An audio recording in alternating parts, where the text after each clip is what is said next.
Hello and welcome to the K-Zone Baseball Development Podcast. Today we are sitting down with a current Division I head coach who last season was Conference Coach of the Year and led his club to a regional berth. I'm Hunter Wood, and I'm here with the founder of K-Zone Baseball Development, Jimmy Keating. I'm excited for this one, guys. We're going to be taking a lot of notes on some insight that it's hard to find. We are excited about this episode, so let's dive in. So I will intro our guest today. We're joined by the 2025 Conference USA Coach of the Year, Marc Rardin.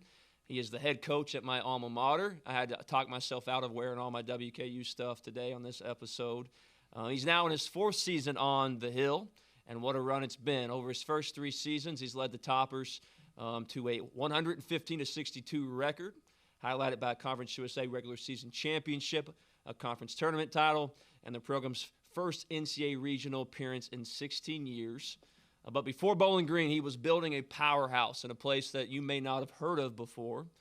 At Iowa Western Community College, Coach Rardin became a certified JUCO legend, 20 seasons, a staggering 934-252 record, 12 JUCO World Series appearances, 3 national championships, and that level of success has sustained him. He's actually been inducted into the National Junior College Hall of Fame. On top of all that, he's a husband and a father. He actually just had his son commit to play in the SEC as well. Coach, we're fired up to have you on, and we want to talk specifically about building a winning culture this morning. But first, how are you, sir? I'm great. I'm fired up to be on, and I appreciate you guys having me. Man, your culture building skills at Iowa Western are some of the most impressive things I think I've heard of in college baseball. When you think about college baseball, you certainly don't think about, let me go park myself in Iowa. So what you were able to do there over the course of 20 years and then taking that to the Division I level, it's awesome. I'm really excited to hear about some of how you've done that today. All right. So winning at this point is just what you do. Today we're talking about building a winning culture. So what are some of the daily behaviors that the culture of WKU is currently built on? Oh man, I think culture is how you roll out of bed, not how you roll out onto the field. We're talking about culture of living and surviving and thriving. We're not talking about scoring a guy from third or moving a guy over or getting the sack bunt down or throwing the 2-2 slider with bases loaded and 2 outs. I mean, that is all a byproduct of how we do everything else. So I think that's number one, what I have to believe in, which I do, my coaching staff that I hire, how we talk, how we act, things of that nature. And at this level, when you recruit, I've always said at my junior college and now here, I mean, it's who you recruit and the families they come from. If you're wanting any of what we all call the it factor, which is like a million things, right? It's not just one thing. It's really about them coming in already with some sort of roots in the ground, with some standards, with understanding of we over me, and that has a lot to do with it. And then, like I said, it's how we call it. We've always called it a living, breathing culture. We just don't call it a culture. They think a culture is, man, you just run out every hard ground ball. You run out ground balls and pop-ups and stuff. Yeah, that's great, and that's part of it. But part of a good team and playing hard. But a living, breathing culture is how you do one thing is how you do a million things. And you can be in street clothes or you can be in a uniform. I think it's really hard for high school parents and players to understand that when you get into a college culture, it truly is like you live there. It is a big part of your life, if not, most of your life experience is who you're surrounded by and how they interact. It's kind of what you're saying there. It's not just, I run out to my position hard. That's great, but like, do you show up to class in wrinkled clothes matters as well. And how do you take care of yourself? How do you interact with others? All those things that translate someday into being a good husband and father are a lot of what's going on that's not going on in high school once you get to college. you said something one time in a post-game interview that I found. I'm a big Tops fan, so I even watch the post-game interviews sometimes. And more or less, they were asking questions about the scheduling. You guys won a whole lot of baseball games last year, and you answered it with, "We first have to teach these guys how to win, and that struck me as something out of the ordinary or extraordinary that I really hadn't heard before. Learning how to win. I've been on a part of a few good baseball teams in my playing days, but never did I wake up and go, "Oh, this is how you win," or was I intentionally taught this is how you win? Talk more about what that might have meant. And I know I've maybe not prepped you with that question, but what does it mean to learn how to win? Um, I mean, it's a great question, and I think most people don't think of it. I don't think it's an outside the box idea or theory. I think it's just you go to Harvard and you're going there to learn law, and you're going there to learn law and win cases. Like you're going there every day to prep to win cases, and that's just one of a million of different people doing different things. I grew up on a farm in Northeast Iowa, and I hated every minute of it, but the values and the standards of which to have a successful farm, you what you did every day, you're literally in like hog or cow, what, and shoveling it and everything like that. And you're making money, by the way. Like our farm was a successful farm, and I was standing in, what, half the day, right? And it's just it's how you win. It's what is involved in winning. And even when you lose, it's about it's part of how you win. It's for me, I always talk about earning your losses. And when you earn a loss, it's because of something you did on the field or didn't do or whatever. You earn that loss, and now you have to learn from it. And my guys know it here. When we lose, like, we earn the loss. The other team doesn't win. The team that lost earned the loss. That they did more than the team that won in most cases.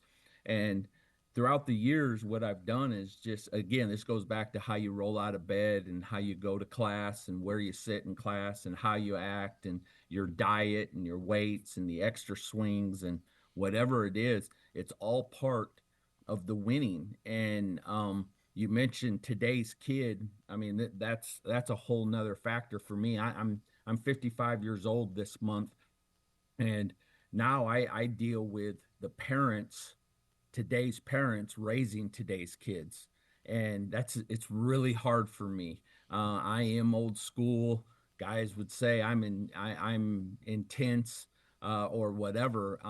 But I'm kind of a shell of actually what I used to be, because if you don't adapt, you're going to die.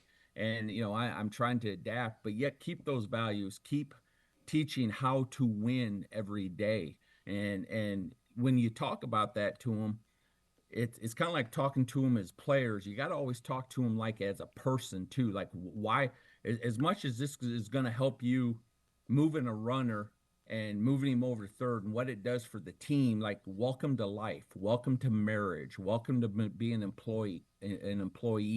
Those I always, it's usually less than a minute. I'll take it into where it's going to be in their life for the next 70 years. And I've always tried to rationale it that way. So learning how to win is learning how to handle losses, learning from losses, go out, not learning how to win is also not expecting to win every day, that you have to go out and accomplish things. And I think that that's a tough thing for some kids today as well. Man, so much of what you're saying right there is the type of coach that I hope our guys can be passed off to when we take them from the high school training environment and pass them up the chain to college coaches. Because I'd check out with a lot of what you just talked about right there. I grew up in a really rough home life environment, and while I'm only 29, I find myself laying in the old school frame of mind for most things, just because of the adversity that I faced chasing this dream. And Hunter hears me say it all the time, like, I just don't know how to get these guys to understand you have to just figure it out. Just move forward. There will be adversity in every phase of your life, regardless of what that adversity is shaped like. You have to just figure it out. So when you talk about earning wins and losses right there, I've never heard that talked about before. That's really cool. But it's just the adversity in front of you and how you move forward. Jimmy and I both. I mean, we train guys weekly. We're very involved in the recruiting process for them. We're trying to help, but we're also, I think we're kind of in line here, Coach, on training the human being for life after. Baseball ended for me at 24, and I got to play longer than most. But I want to ask this question to you. You were at Iowa Western for 20 seasons. These guys have 2, maybe 3 years if they redshirt a year, and now you're coaching at the Division I level where it's the Wild West, and there could be some legislation happening that maybe will prevent some of the Wild West nature. But you could see a guy for 9 months, or you could see him for 5 years. You don't know. Talk about the impact that you're hoping to make. You've got once again maybe 9 months or 5 years. This human being will hopefully be a father, will hopefully be a husband. So talk about maybe not so much the winning aspect, but thinking long term. I see so often today amongst coaches, high school coaches in particular, and trainers, we're thinking to the next day. We're thinking to the next swing.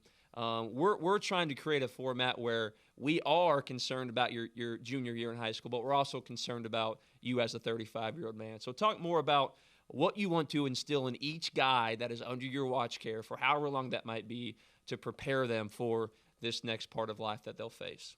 Well, again, the reality is the life we live in now. I mean, it has evolved in like light years since COVID in 2020, right? Like in the last 4 years, man, it has just been like dog years, like how it has moved along and where how quick things have changed. The kids, the parents, the recruiting, just college. I had a guy on my team last year that was on his fourth year or fourth school in 4 years. And you know what? He's at another school this year. So he gone to school for 5 years and went to 5 schools. Great kid. I just can't fathom that. I still can't. And I just I don't understand that and how it helps like with getting ready for life. You know, like if we were employers and you look at a resume and they've had like 5 jobs in 5 years, like you're really questioning, right? You're like, well, I mean, okay, red flag. But with that being said, it's the normal now. Like I said, he's a great kid. It's just what he did, and there's multiple guys like that. We for us, we're not really looking aggressively at high school kids right now at the mid-major level that we are, and we don't have a ton of today's resources when you're talking about uh, revenue money, NIL money, things of that nature. We again are having to find the right kid, and sometimes for us, and I think we've done our job pretty well our first 3 years here, that we bring in a kid who's maybe under the radar, really fits us. We call them ball players, like we call them true ball players, which means great kid, good student, good teammate, plays hard, not a big flair guy, like he's a substance guy. We're looking for a ball player, and a ball player that's a winner. And a winner means, what you do, how you do everything, everything we've already talked about. So, we talked about my son. My son was committed here. He's ranked like the 66th best JUCO kid in the country from Perfect Game, and he's not playing for his dad here. He wanted to go. We decided, and he really did it. They decided to go to a junior college, so he got the 14 weeks in the fall. He's playing every day shortstop. Got 100 and some ABs already, and then he goes out for the summer and plays in the collegiate league. This game's repetitious, and you need to play, and that's something we're selling for ourselves here. Kids are coming here having more of a chance to play, and let's just be honest, we are now an upper tier junior college. I mean, I lost my roster last year, other than like 7 guys or 8 guys. I lost my whole roster. They went to the SEC, ACC, Big Ten, Big 12. There, I flip on ESPN Plus and I'm watching one of my ex players on almost every other game I turn on if it's in those conferences. And I'm not even joking. Like, that's how many guys we had that they didn't have those options when they left their junior colleges to come here, and then all of a sudden they got them. So in all reality, we've also ended up becoming an upper tier junior college. Now, to get back what you said, like how, you only get them for 9 to 12 months. Well, number one, it's they're older kids. I talk to them and I deal with them differently. I mean, I would scare the snot out of them at Iowa Western, right? They're all 18, 19 years old. I don't have any 18 and 19. I got like 4 of them right now. And the rest of them are 21 to 24 years old. And most of the time, if I got a problem with them when they come in my office, the very first thing I tell them is like, dude, you're 22 years old. Like, you're not 18. Like, I first kind of rib them a little bit about, we really got to talk about this or whatever. So I kind of put them in their place with like, I had a kid last year and I'm like, dude, at the age you're at, you should have a mortgage. We shouldn't be talking about this. And that's just the way my mind works with that stuff. So I kind of put them in their place that way and get their attention. But um, different world. And for a junior college guy, and my whole staff has played and or coached junior college and everything like that. So we work that route with you have the care form. Everybody is important, counts and contributes in the building, and if they don't think they do, then they're the ones that are thinking that, and we've got problems. But it's about them for nine to, like you said, 9 to 10 months, and you tried to build that relationship with them, and go from there. The one thing I've done, and I don't mean to rattle on about it, but a big thing that we've done is every week the roster is broke up into 1, 2, 3, 4, 5, 6, 7 different staff members have 6 guys, 5 or 6 guys. Every week it rotates. So I'm meeting with 5 or 6 different players every week. That's great. They have to set up a time with me that fits for me and for them. And they'll come in and it'll be 15 minutes to 30 minutes. In the fall, we don't talk baseball at all. It's about how school, how's being away from home, how's your apartment, how's your roommates, what are you doing when you're not schooling baseball? Like, and then they get to ask me questions. And so we call it over communicate, under assume. In our lives, communication alleviates all problems like marriages, businesses, neighbors, teams, whatever it is. And so that's what we try to do with them here. So those meetings have probably been the biggest thing for us, with our team, just for the fact of behind closed doors, and they get to see me in a different light a lot of times, get to ask me questions as the head coach and with their curiosities and stuff away from baseball. And same with my coaching staff with them individually. That's actionable advice for every college coach right there. I It's really like tough. that. It's hard because I am busy. I get it, but like then all of a sudden I got like 6 different guys that are 15 to 30 to 40 minutes, depending on who what we're talking about, how long they want to talk, things like that. But I mean, that's who I'm here for, right? I mean, that's why I actually have a job. So that's it's just something we started doing. We didn't do it my first year here, but we started it my second year here, and my staff loves it. If there's anybody set up to win with the player turnover in Division One college baseball right now, it is you, because that JUCO environment, they're in there for 1 year, 2 years, every now and then 3, but your best players are leaving you after a year and moving on. So then you're filling those gaps, and you guys had an incredible team last year, and you had to remake it all together. So having your systems for building the culture are huge, because your culture's going to change each and every year with guys carrying on from having success with you guys and then moving forward to those different options. And we work heavily in high school recruiting. So we work with high school players and their families all the time. And coaches like you, from the parent perspective, sometimes get talked negatively about because they don't care about the high school player. There's a reason for that. So I want to make sure, and I know this sounds strange as guys that support players in recruiting in high school, I want to make sure that you understand what he's talking about. An 18-year-old is just very different than a 23-year-old.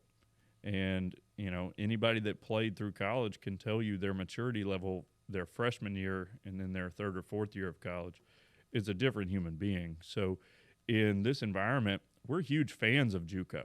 And I know you are as well. And you've got another JUCO legend there with you, Fournier from Wabash. And I think that perspective for you guys is going to be huge. And I expect that through the years, we'll probably have guys come out of a JUCO and then go play for you.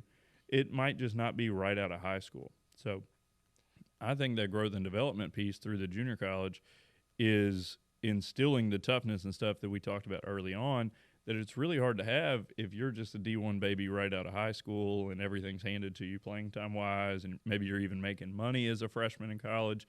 I don't know that that's setting guys up for long-term success all the time. So battling through early on, you know what you're getting when a kid has come through the junior college ranks and is now, a guy that he may not have been when he was leaving his senior prom of high school.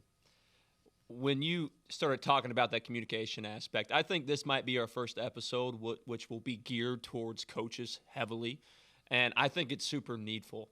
And you said something that got my gears kind of rolling a little bit. You're talking about meeting with players, sometimes 30 minutes a week, 7 guys. I think one thing that we can maybe help coaches with here is reminding them once more that communication is so vitally important. I remember being a player, and once again, I think you would have been good for me as a player my first 2 years, because sometimes I just needed someone to tell me, this is exactly what we think of you. Change this. This is exactly what I need you to do to move forward. And one thing I've always respected about your teams as I follow you guys, I remember some point last year, maybe 35 games in, you had a guy that wasn't getting many at-bats. But you would always talk in post-game about, well, I want all my guys to be ready. They're going to get their opportunity. And when they're in there, they're expected to succeed. He ended up being an everyday for you guys. As you guys finished off that regional year. So I think coaches could learn so much, high school coaches I'm thinking of specifically, talking with your players and telling them, listen, you're not in against left-handed pitchers because we don't think you can hit them. You're not playing this place anymore because of this bad read that you had. And you can actually give them objectives. Okay, here's what I want you to do. If we need you in there, and I think we do as a team, I need you after practice 30 minutes with a fungo. I need these things happening. I think we could bridge, like you said, communication. It alleviates all these issues in life. I think we could help our players so much more. That's something me and Jimmy try to do, is just be honest with these guys. No, you're not good enough to play at WKU right now. Turn on ESPN Plus and watch their Friday night guy. So speaking of that a little bit, I think that's super helpful for the high school coaches that we talk with. I mean, first of all, I've made my career off of high school kids, so I'm partial to high school kids. And they're our future. It's just where we're at landscape wise. I can't have a ton of those guys on a roster or on the field at the time. There's minor leagues before major leagues for a reason. And for so many aspects of that, with the game of baseball, with physicality, inner maturity, just to name the 2 main ones. And then just the game experience, the game reps, the game situations, all of that. You look at Conference USA, who is, other than the Power Fours, was ranked the number 5 conference, and it's real this year more than ever. We just got done saying I lost all of my roster for the most part coming into this year, and we're not well funded with NIL revenue, and I lose them in June and July, and you're trying to replace some of these losses, and you're trying to do it with junior college guys, and even then with junior college guys, I always tell people it's the same game, it's just completely different. High school, well, all three of us get that, right? Just what I said. You say that to a parent, you say that to kids, and they're looking at you like, wait, can you say that again? It's the same game. It's just completely different from high school to JUCO to Conference USA Division One, and then from anywhere in college to pro ball, and then obviously up to the big leagues, the elite, what I call the 1%. I mean, it all continues to be different, even though it's the same game, and that's how I try to explain it to guys, and we are just above 500 this year, and today's world gets us a little bit because of not as much funding and not as much just going and buying players. Um, uh, you end up lacking in some ways. We have, like I said, we have 5 high school kids here right now, and you know, one of them has done really well this year, even though he's not an everyday player. We can understand that definition I just made too. He's really doing well. He's got like 15 at bats, but he's going to be our future, and he knows that. And you're talking about honesty. It's probably one of the worst things about me when it comes to my reputation, because I know what my reputation is at times with people, is I'm honest. No different than people can be honest with me. Like, I get it. My players will appreciate that, but there's a lot of times they don't. You have to have an ego to be able to drop your ego, and all of growing up is just honesty. What's fluff and what's real, and you get real around here a lot. Not everything's just okay every day. You have to wake up and make it okay the next day. It's just not about being positive. Hey, just you're okay, you're doing good. Well, just keep doing the same thing the next day, and you're still not going to be winning. You're still not going to be making improvements. So the reality is that you're not very good right now, but we get a chance to do something about it, and these are the things we need to do. Now let's go do them. That's the positivity, is that you get the chance to do something about it. And again, all this can really always continue to keep reflecting back, like with what you guys deal with right now, which is today's kid, and there's difficulty. One of the worst things I think for you guys dealing with so many high school kids and their parents, and it is for me too, is I've always said the kitchen table is our worst place. You know why it's the kitchen table? Because that's where they're sitting around talking as a family all the time, right? And they're not always saying the truth. We're fogged over as parents. I got a 25-year-old that played. He's into the real world now, doing great. And of course, we know I got a 19-year-old, and it's just not everything gets talked about in the living room like how it gets talked about in the locker room. And where's the kid going with this? Is he sticking with what's getting told to him in the locker room, or now he goes back to mom and dad and family members and Johnny, you're doing great, you're getting screwed, whatever. And it's in the living room, or like I said, around the kitchen table. And I think that's just something I've been aware of and always tried to fight. And I tell the kids about it. Like, you got to be watching about what you're getting told by your parent. They love you. They believe in you. It just that they want to not crush you, and sometimes not challenge you. And they keep it, very, very neutral, very loving and awesome, great by parents. But then there's that other side of truth and reality, right? And it doesn't mean that it's burying you, but it's challenging you, and that's what truth and reality does. I really like coaches that are willing to hurt feelings of people that aren't in their locker room already, because that's what you're going to get, right? So the three of us know, and maybe some people listening to this know, college coaches are always very friendly and polite and well spoken until you're at practice Tuesday at 3 o'clock and they're screaming at you, and it's entirely different. And the kid has this moment where they're like, that's not what I signed up for. Like, that's not the guy I was 100%. talking to. Yep, 100%. I even joke about it when they're on their recruiting visits with me. I actually joke about that. I So joke about it. that's the experience everybody's going to have is any coach that's winning at a high level is probably holding guys to a pretty uncomfortable standard in practice, especially Division 1 for you because now you're dealing with these crazy limited practice hours and every single Yep, moment is vital. So if you got a pitcher not paying attention during PFPs, like he's probably about to get kicked out of practice. yep. And the coaches that are willing to say like, hey, here's how we do it, these are the things that are important to us, and if you don't like it, kick rocks. The coaches that are willing to interact like that are the ones that I'm partial to, because the coaches that don't go into the weeds or tell you what their expectations are and the things like that are the ones that the kids are going to be so caught off guard by. And maybe they feel like they were going in there and they're going to be the everyday shortstop, and then they're in month 3 of the season and they're talking like, how do I go ask this coach for a red shirt?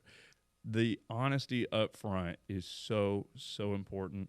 And I'm on a very different journey as a parent than you are right now, but my freshly 3-year-old wakes up and puts his helmet on and is screaming at me to go hit in the yard. So I think I'm going to get to see it from your side of the game, and I think that's what's so interesting about you is because you are the coach, but you've had 2 sons actually do it and one going through it right now, and the landscape and your understanding of it, you get to use that for your own kiddos, but it's got to be hard to kind of put the parenting hat on next to the coaching hat. So talk a little bit about in your son's journey right now, how have you been able to separate, okay, I'm a coach and I'm a dad?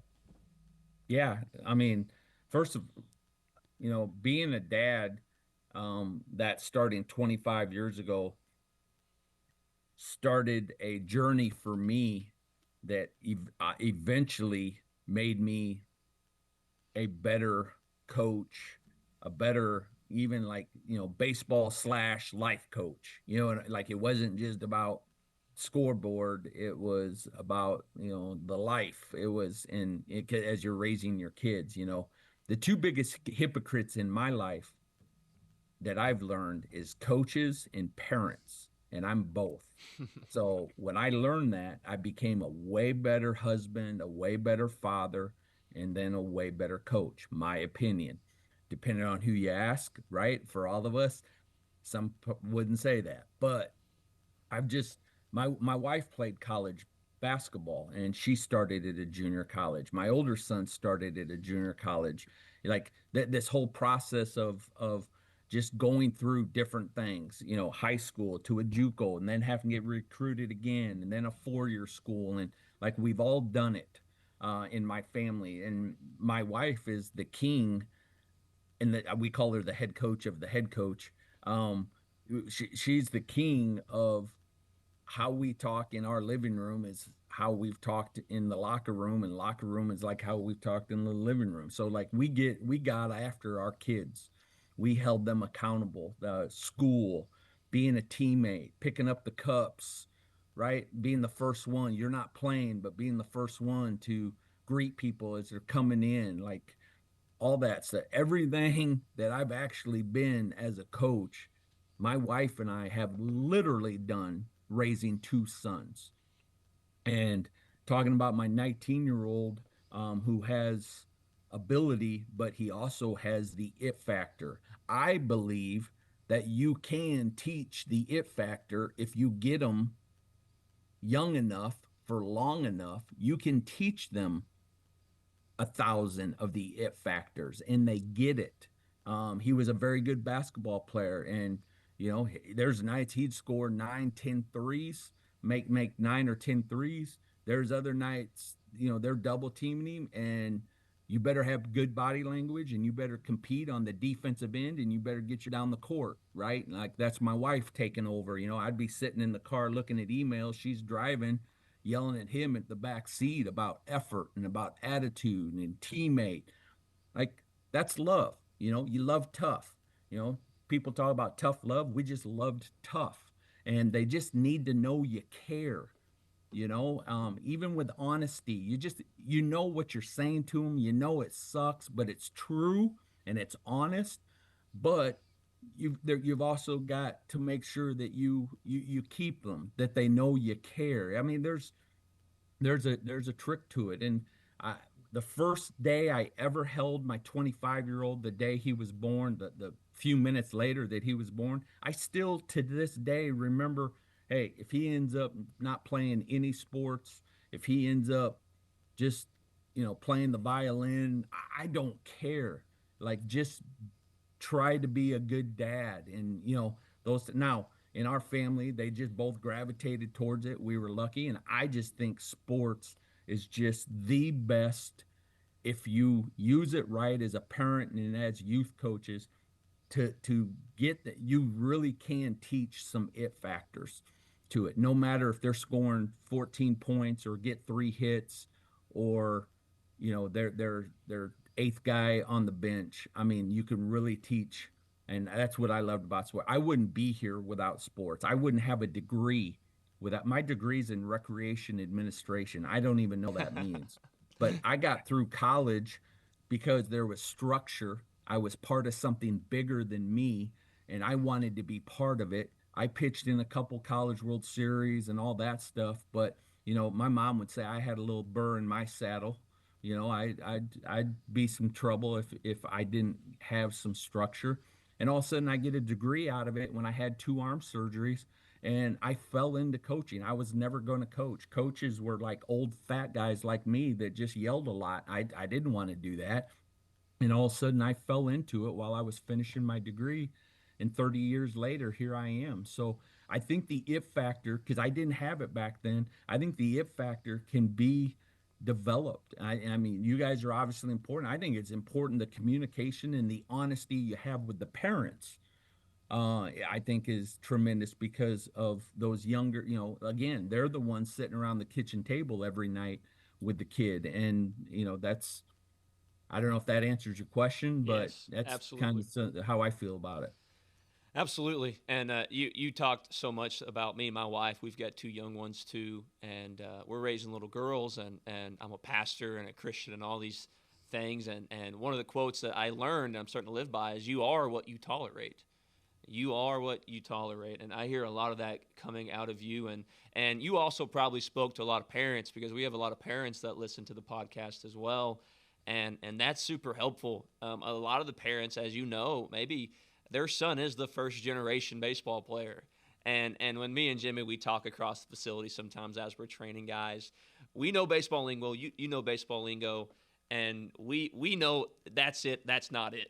That's how we often say it. So a lot of parents, they just don't know what it is. I want to ask this question to you. Now, as far as recruiting, you are a head coach, which doesn't means probably not on the road as much. But I know you did it, and you will continue to do it throughout your coaching career. So when you're recruiting a guy, high school or college player, what is something subtle, a sign, a something that tells you this player will fit the culture at WKU or wherever you are at that time? Or maybe something subtle that you go, this guy's going to disrupt the culture, and they probably shouldn't come here. My opinion, we're asking my opinion, Yes, right? sir. So I will first say that the ability gets our attention, right? It's the one that slaps you in the face. Right immediately after that, how's his grades? Okay.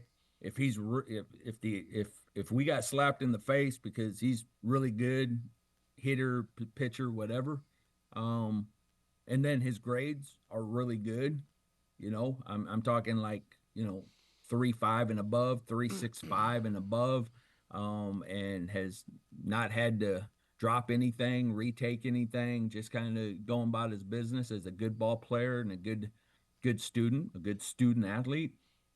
That's a good start, because that means that he's doing his work, he's attentive, he has some structure in it, and he's getting stuff done. Now, really good athlete, gets our attention.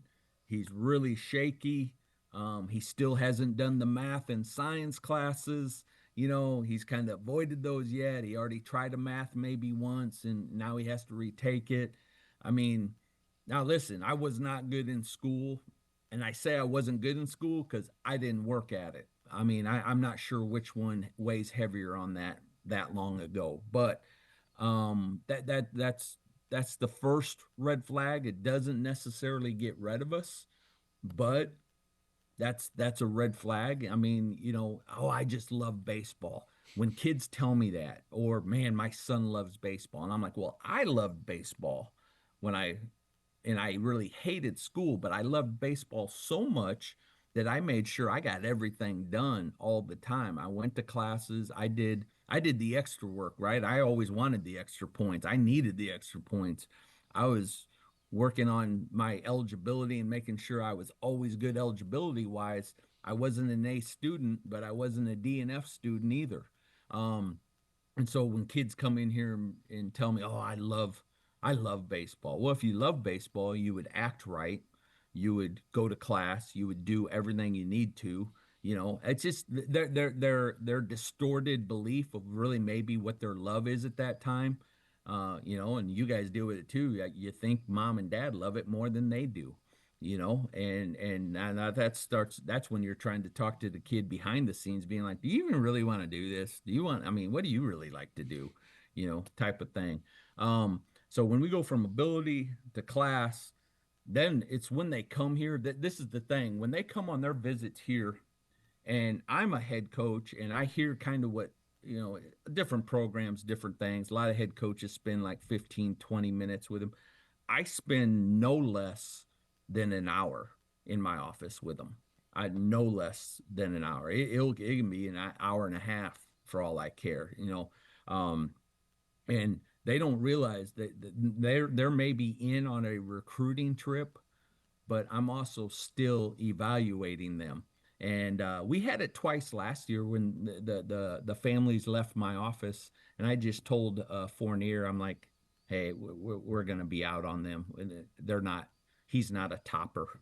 He's not a. And what that means to us is the 24-hour aspect, right? Not just the 3 hour on the field, but like the also the 21 hours off. We always talk about that, the 21 and the three. Everybody gets consumed by the three, but the 21, think about that, 21 compared to three. The 21 hours actually overlaps onto the three, not the three onto the 21.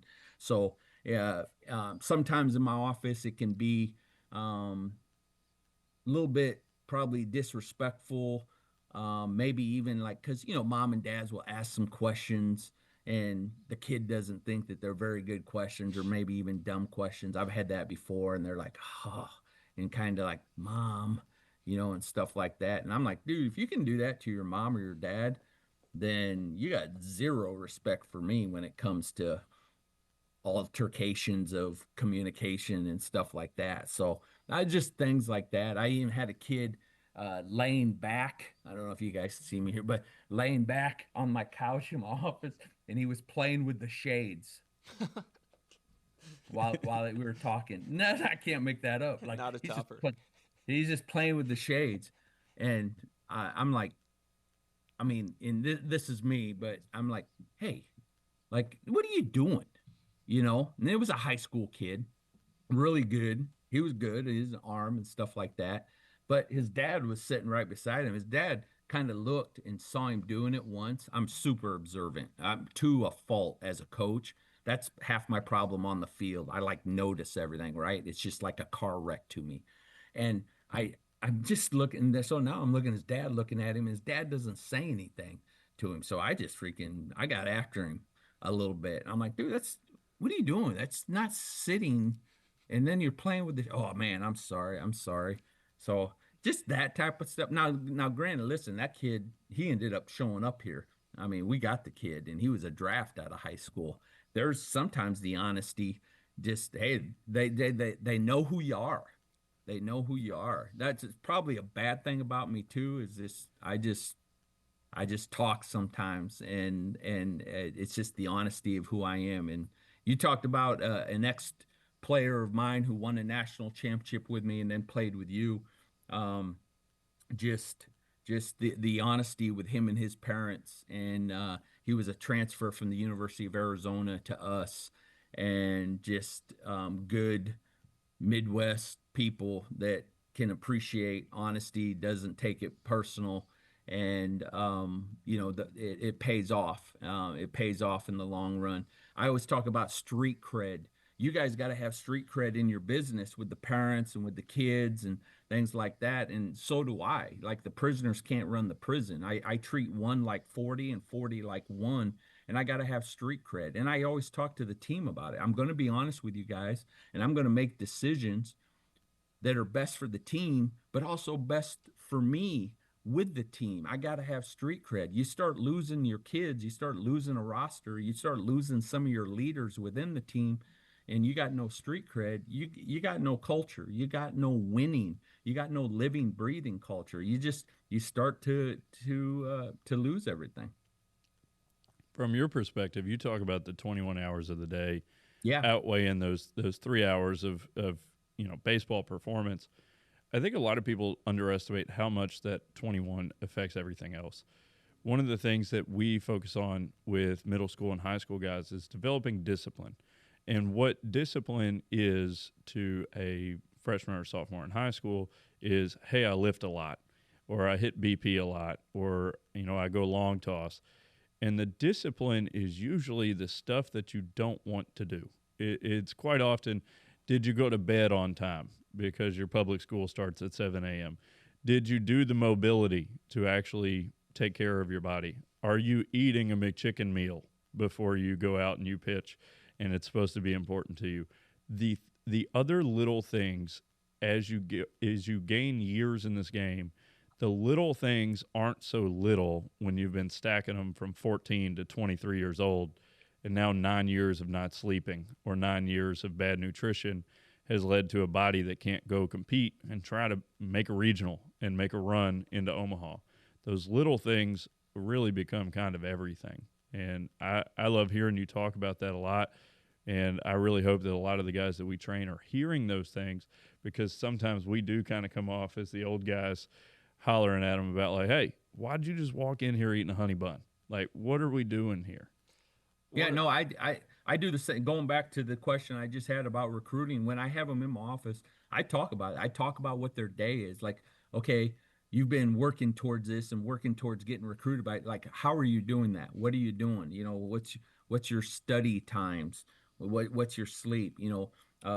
Again, as a dad with a kid doing it, he's had a whoop on for like the last 3 years. He knows his sleep. He knows his recovery.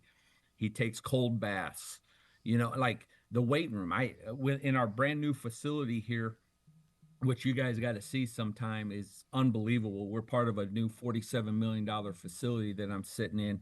On the baseball side alone, we have a hot tub, we have a cold tub, we have a trainer's room, we have a player's kitchen, and we have our own weight room, baseball only weight room. I have my own strength coach now. That stuff alone that I just told you, right? In the 21 hours of recovery, we have a classroom right across up on the second floor here, right beside my office, right here. The classroom. We do study halls here now. We don't go over to the academic center. There's zero distractions here. There's more discipline here. Again, when I built this, there's a reason why that classroom is right beside my office right here, and it has a glass wall, and they sit away from the glass wall. So I see what's on everybody's laptop when they're doing homework. Their cell phones are sitting outside my office on a counter. They're not in there with them. Like, the 21 hours of development going towards the person. The person makes the player. The family makes the person. You guys are young dads. The family makes the person. The person makes the player. The player makes the team. Like, it's just, that's just how the world works. And we, as today's world, are trying to revamp it, trying to change it. We've said that that's not right. It should be this way now. And we've built this whole place, whether it's our country, whether it's teams, anything like that. The old discipline of Steinbrenner and the Yankees and how they did it, and this is just the way we did it, now all of a sudden isn't there anymore. I mean, it just continues to evolve for all of us. And I always tell the players here that the most stubborn people, you got the world. You got to be careful. You got to be able to adapt, and you got to be able to work through the world. Baseball, you got to be careful how stubborn. Yeah, just keep trying to pull that ball, or just keep leaving balls arm siding up and see without making an adjustment. Like if you can't be more stubborn than the world, than baseball and Coach Rardin. Like at this time in their life, they're gonna lose because I'm gonna out stubborn them. And I think coaches give in, coaches give up. And yeah, no, those are two different terms for me. And I have given in on some stuff in today's world, and just how it is. And it's hard for me, man. I'm getting in my car and I'm driving home at night sometimes, and I'm like, it's hard. I tell people that story all the time. I drive home different sometimes nowadays, but I'm still stubborn, and you know that I'm sorry to say it because I know you're a alum from here, but they didn't win here for a while. And when I showed up, the first thing I needed to do and I wanted to do, the very first thing is how we were living and breathing every day here. And I was not anybody's friend my first year here. I I mean, I'm not happy to say that, and but yet I'm not ashamed to say it. And from there on, you saw we won 33 games first year, 36 our next year, and then 46 last year. And now today's world in baseball caught up with us this year because of June and July and everybody leaving, and then us not really having a very big purse to go get players, and so you're getting the best you can get. But in today's world that you and I are living in, um, that's just one of the things we got to deal with is who's being bought and who's getting what, and not even just an opportunity with education or anything like that. Isn't it amazing how education is getting thrown out the door, by the way, guys? Absolutely. Absolutely. Coach, I want to ask this question. Probably we have time for one more. One of our core principles at K Zone is we try to teach guys to be swagless. No Oh, swag, no swag. Now, listen, it's nothing for Jimmy to yell across the facility at me and say, Hunter, how long do you think this pink glove would have made it at WKU back in the day or something like that? So can you talk to us a little bit with this environment of once again, we're the old guys, and I'm just 30, he's 29. We're yeah. already the old guys on the porch. Talk to us about the difference between maybe today's high school player, and we are guys, we mean this. If you're listening to this and you have some of this drip or some of this swag because you hit 300 in Kentucky high school baseball last year, if you have that, we are trying to help you. We're actually not trying to be mean. We want you to one day play for a coach like Coach Rardin, or one day play for an Indiana State or one of these awesome, awesome programs, and we want to help you in this. What's the difference between today's player and those on your 2010, 2012, 2014, or 2025 regional team? What's the difference between these guys these days? Like the first thing I did here, because everybody has sliding gloves, right? And I, they would wear them in their back pocket and go out and play. And I said, no, defense is defense, offense is offense. That's an offensive thing. And my first year, I had a guy that would, I teach competitiveness is not just sliding in like the second base. Competitiveness is like an evasive slide. Like you don't just give yourself up, right? Like so you're like trying to avoid them and you're sliding around. Yeah, but with the sliding gloves on, you can't always hold on to the bag and you slide by. And so I started like, what do we need? Like, why do you wear those? And how do you choose what hand you do that on? Like, if that's the case, you should just have it on both, like this, if that's what you're gonna do. See, that's just how I'm like, I don't understand, you know. We talk all the time, substance flare, substance over flare. And on one of my PowerPoints with my team early on in the fall, there's a thing about substance and flare, about standing on home runs or whatever.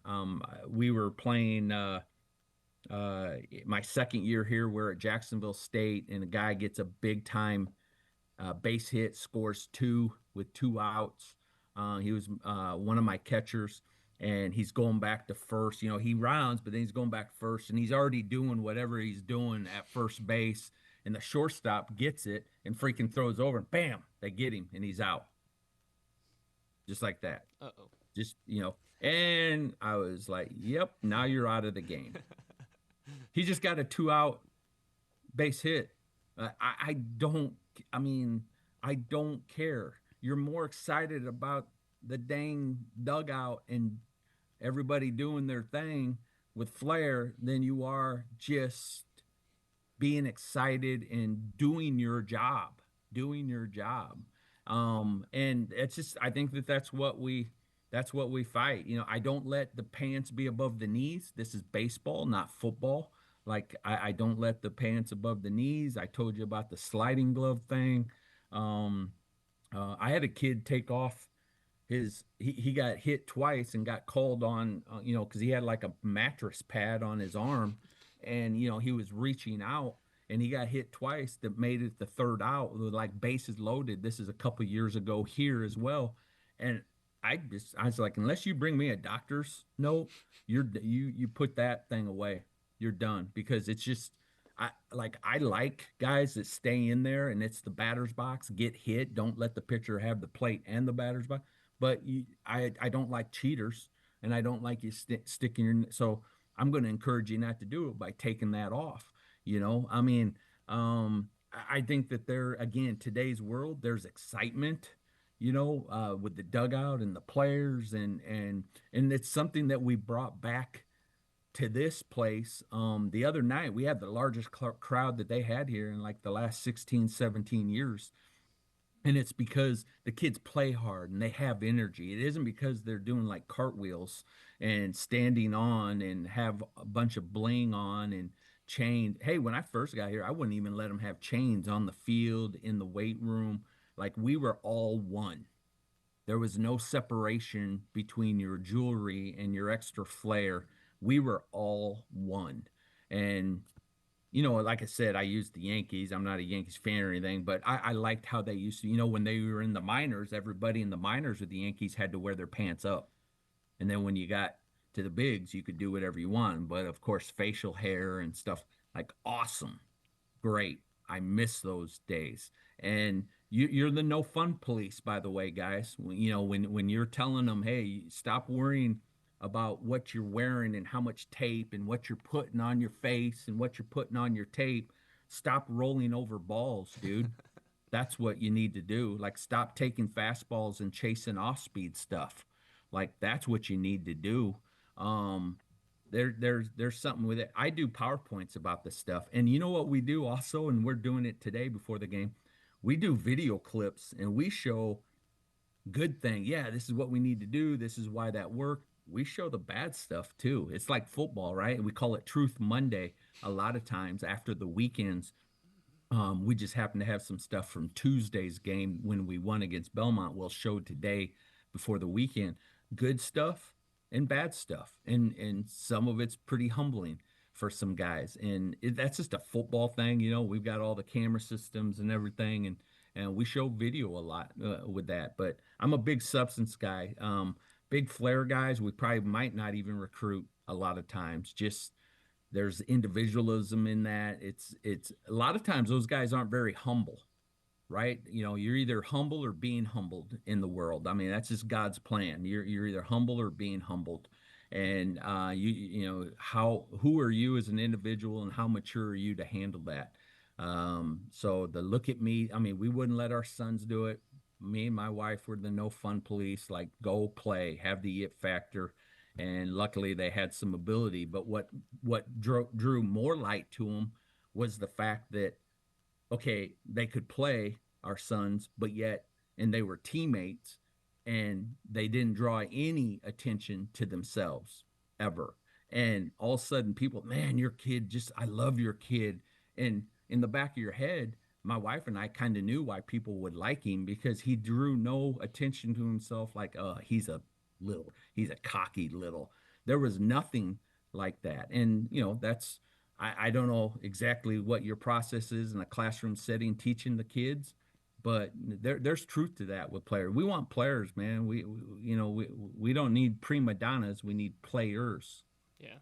And what I'm hearing is two things. I'm hearing coaches, you can actively stop this. High school coaches, travel coaches, you can put a stop to this. You can say no dugout dances. You can say this, that would be helpful. And also, high school players, you are actively hurting your recruiting by doing these things. So Yeah. Let me ask you just real quick here. With what you guys deal with, is like the dugout banter towards like the other pitcher and stuff, is that getting bad at that level? Yes.